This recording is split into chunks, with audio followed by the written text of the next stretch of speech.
Have you ever heard the saying, "Don't ever celebrate too early"? Well, we're about to show you why. We're about to relive 10 of the most heart-stopping comebacks the NBA has ever seen. Teams that defied the odds and raced time and won. Number 1. Let's start off with one crazy story. March 9, 1994, the Summit in Houston simmers with tension because the Rockets, led by the unstoppable Hakeem Olajuwon, are locked in a fierce battle with their arch-rivals, the Phoenix Suns. It's crunch time and things ain't looking good for the home team. The Suns are up by 20 points with only 3 minutes left on the clock. The crowd is deflated, the air heavy, and people are already hustling out the exits, but hold on to your cowboy hats, Houston. The Rockets refuse to go down without a fight, deciding they ain't done yet. Hakeem Olajuwon starts dominating the paint. He's dropping buckets left and right, and his teammates catch fire too. Kenny Smith, a sharpshooter, starts raining threes from downtown. The defense tightens up and steals turn into fast breaks, rebounds into layups, and with seconds ticking away on the clock, the impossible happens. The score is tied. The crowd erupts with cheers. With just 9.4 seconds left, the Rockets call a timeout. Out of the huddle emerges a legend, Mario Elie, a journeyman guard with nerves of steel and a killer three-point shot. He inbounds the ball, takes a pass at the top of the arc, and with a flick of his wrist he shoots one of the finest three-pointers I have ever seen. The buzzer sounds as the ball sails through the air. And nothing but net, the crowd explodes with a human wave of euphoria.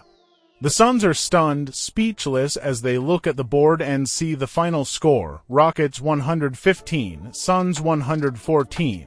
I don't know how the Rockets made it that night, but I do know that the Suns were pissed to lose by 1 point. Number 2.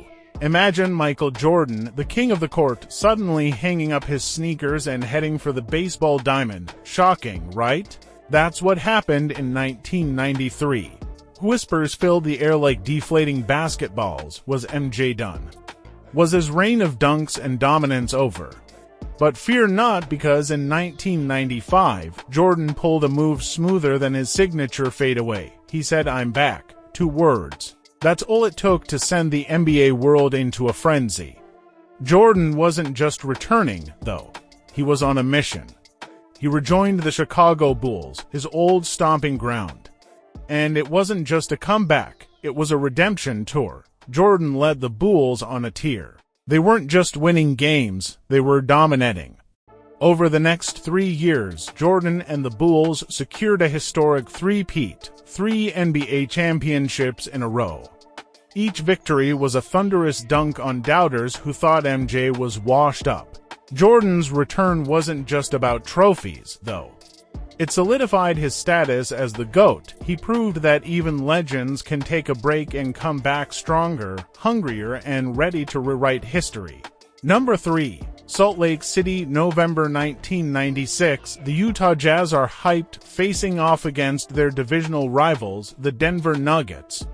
The energy in Delta Center is electric, but halfway through the game, things go south for the Jazz. The Nuggets are on fire, raining threes and dropping buckets left and right. By halftime, the scoreboard screams a demoralizing 72-36, but then something incredible happens. When the Jazz emerge from the locker room, you would know they're onto something by the look on their faces. Maybe they were fueled by salty fries and lukewarm Diet Coke, or maybe Stockton got a pep talk from a particularly wise Mormon cricket. Whatever it was, they came out like a different team. Shots started falling, defense tightened up like a drum solo, and the points started racking up. The Nuggets, who were feeling comfy cozy in first place, suddenly felt a blizzard blowing through their lead. With every basket, the crowd roared louder, and the comeback became a snowball rolling down a mountain, picking up momentum with every possession. By the final buzzer, the impossible had happened. The Jazz had clawed their way back from the brink, snatching victory from the jaws of defeat with a final score of 107-103. This wasn't just a win, it was a flip the script, a mic drop moment that cemented itself as one of the biggest comebacks in NBA history. Number 4. Next up, we're headed to the Staples Center in Los Angeles, June 4, 2000. The Lakers, led by the unstoppable force of Shaquille O'Neal and the rising star of Kobe Bryant, are facing their arch-nemesis, the Portland Trail Blazers, in a winner-take-all Game 7 of the Western Conference Finals. Things weren't looking sunshine and rainbows for the Lakers, though. They were trailing by 15 points heading into the fourth quarter.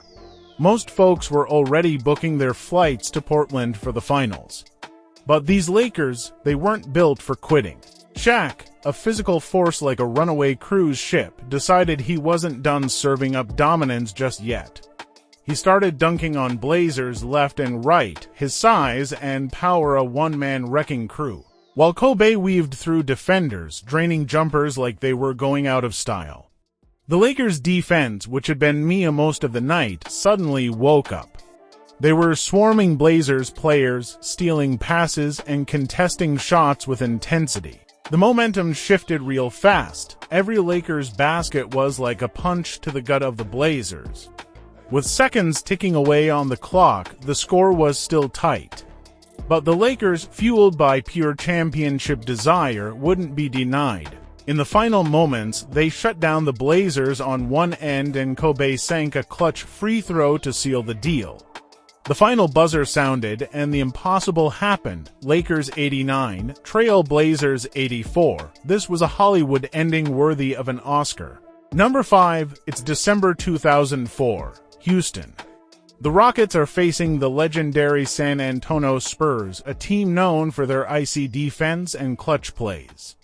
It's a nail-biter of a game, and you can definitely feel the tension in the air. But with just seconds ticking away on the clock, things look grim for Houston.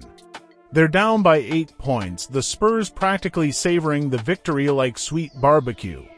Enter T-Mac, aka Tracy McGrady, typically a scoring machine.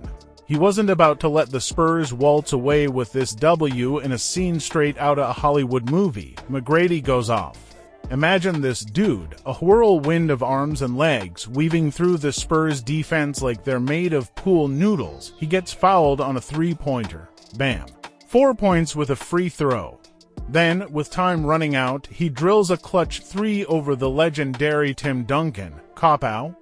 The crowd goes ballistic, erupting like a Texas thunderstorm, 2 points down, mere seconds left. Everyone's holding their breath, and the ball finds McGrady again, and with a steely gaze, he launches another three. Nothing but net, the buzzer sounds, the crowd explodes, and the scoreboard reads, Rockets 81, Spurs 80. McGrady, the hero of the hour, is mobbed by his teammates, a look of pure disbelief on his face. He just scored 13 points in 33 seconds. A stat so ridiculous it even sounds made up, but trust me, it's not. Number 6, Phoenix, May 22, 2006, the U.S. Airways Center. The Suns, led by the ever-cerebral Steve Nash and the defensive maestro Raja Bell, are locked in a brutal battle with the pesky Los Angeles Clippers in the Western Conference semifinals. It's Game 5, winner takes the edge, and things are looking grim for the Suns. The Clippers built a comfortable 17-point lead with just over 4 minutes left on the clock. Most folks are already filling out the arena, but hold on, things got spicy real quick. The Suns suddenly decide they ain't done yet. Steve Nash, the point god himself, starts orchestrating plays, finding open teammates with pinpoint accuracy. Raja Bell, a defensive demon with a mean three-point shot, starts raining fire from beyond the arc. Suddenly, what seemed like an impossible comeback starts brewing.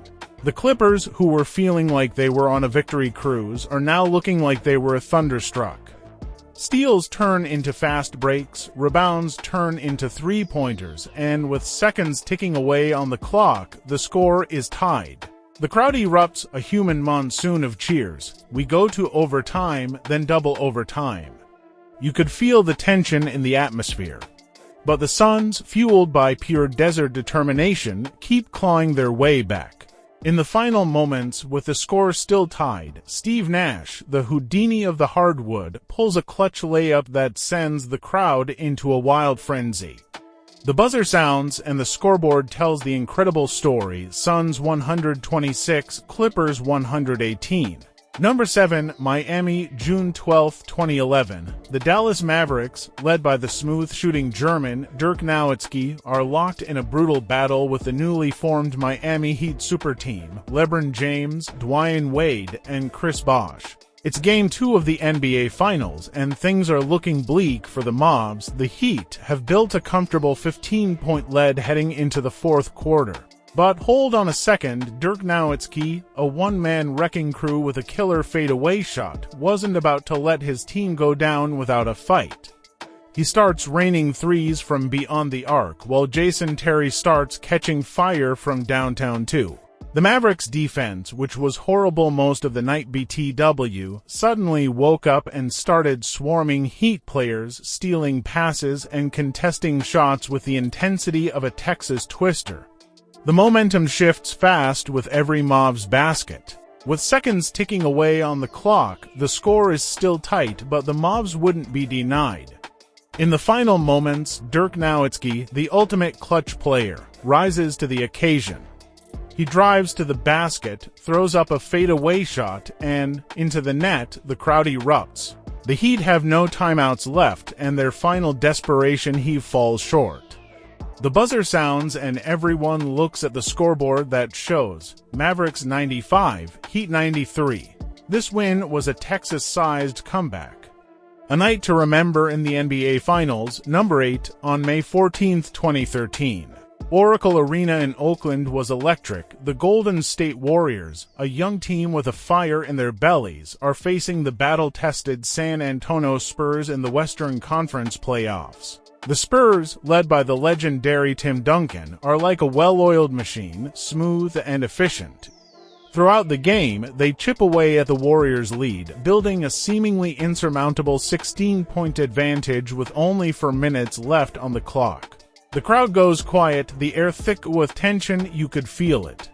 But here's the thing about these Warriors, they weren't built to back down. Steph Curry, a fresh-faced rookie with a killer shot, wasn't about to let his team go down without a fight. He started raining threes from beyond the arc, shots so deep they defied physics. With every basket, the crowd roared back to life, the energy in the arena crackling like a live wire. Seconds were ticking away and the impossible started to feel possible. Andre Iguodala sinks a clutch three-pointer to tie the game at the buzzer, overtime. The crowd erupts, a tidal wave of noise that nearly shakes the Golden Gate Bridge off its hinges. This wasn't just a game anymore, it was a war. The extra period wasn't enough to settle things.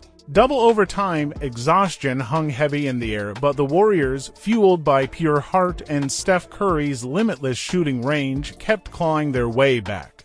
In the end, the final buzzer sounded and the final score was Warriors 125, Spurs 118. This comeback wasn't just a win, it was a legendary moment. The night that Steph Curry cemented his status as a future superstar, a night that basketball fans would talk about for years to come. Number 9, we're about to revisit Cleveland, April 29, 2018. The air crackles with tension in Quicken Loans Arena. The Cavs, led by the king himself, LeBron James, are locked in a brutal battle with their rivals, the Indiana Pacers. It's Game 7 of the first round, winner-take-all, and things are not looking too hot for Cleveland. The Pacers are locked in and have already built a staggering 25-point lead by halftime. The Cavs' locker room must have been quieter than usual. But LeBron, though, dude wasn't even sweating it. He knew this wasn't over. LeBron emerged from the locker room with fire in his eyes. Like a one-man wrecking crew, he was driving to the hoop like a runaway Mack truck, draining threes from beyond the arc.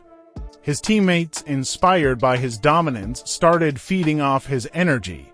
Kevin Love is raining threes, Junior Smith is hustling on defense, and Tristan Thompson is grabbing rebounds like they're free samples at Costco.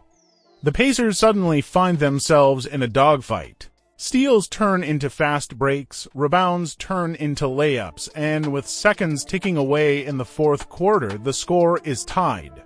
The crowd erupts, but LeBron isn't done yet. In the final moments, he takes over and muscles his way to the basket for a clutch layup, then strips the ball from a Pacers player and finds Kevin Love for a wide-open three that finds the bottom of the net. The buzzer sounds and the scoreboard shows Cavaliers 105, Pacers 101. This was a LeBron James masterclass. LeBron left everyone speechless that night, probably even himself.